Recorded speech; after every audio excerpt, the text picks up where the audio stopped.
Alors bonjour, c'est Vincent, c'est Vince, bienvenue dans cette vidéo. Je vous remercie donc de la visionner.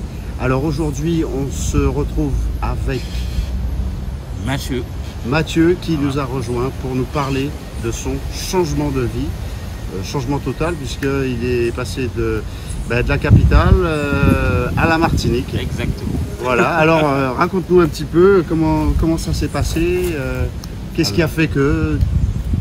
Donc, alors aujourd'hui, ça fait maintenant presque 1 an et demi que je suis de retour en Martinique. Donc, j'ai travaillé pendant 10 ans comme archéologue pour la ville de Saint-Denis, et en 2019, donc j'ai eu l'opportunité. Voilà, donc il y avait un poste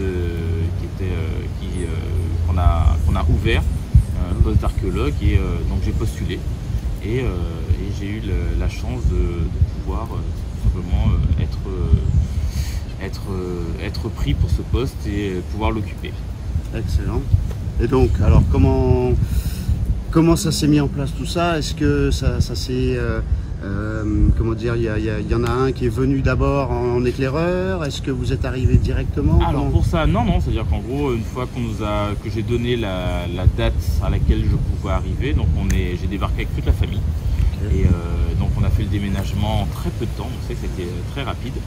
Et puis nous voilà de retour en Martinique après l'avoir quitté près de 15 ans en amont.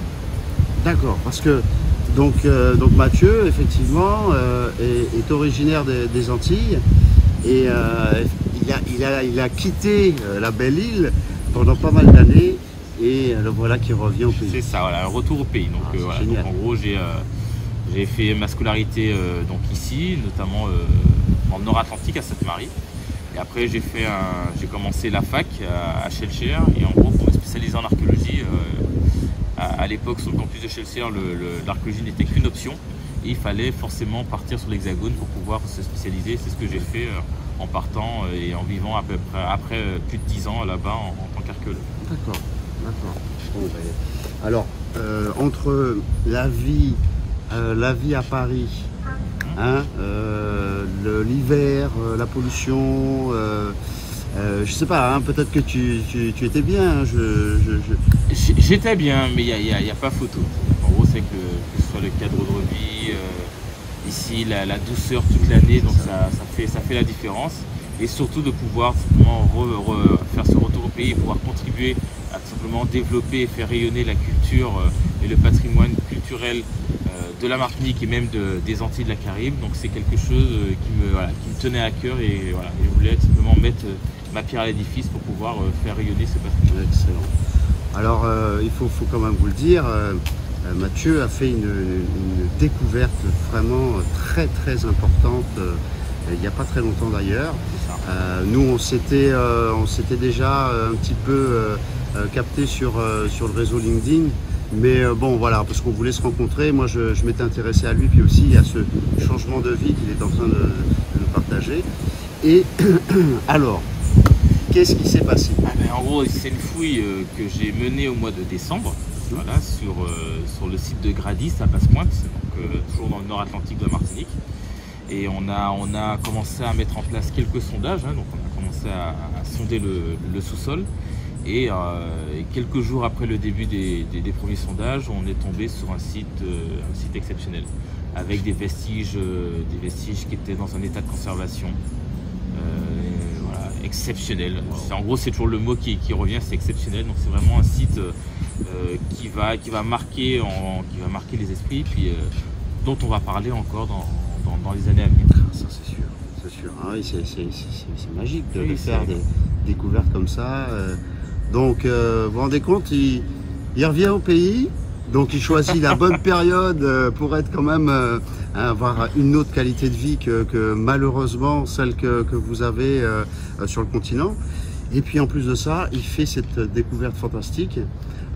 Donc j'imagine que la transition, comment dire, les codes, tout ça reviennent assez facilement. Oui. C'est-à-dire qu'en gros, c'est comme le vélo, voilà. C'est ça.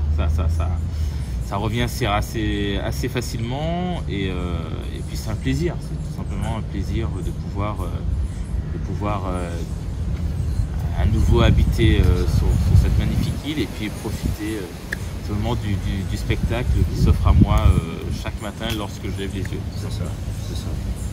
Bah écoute, je te remercie de nous avoir partagé cette expérience. Qu'est-ce que je voulais te demander autre chose? Alors, puisque tu es revenu aux Antilles, est-ce que tu parles toujours le créole?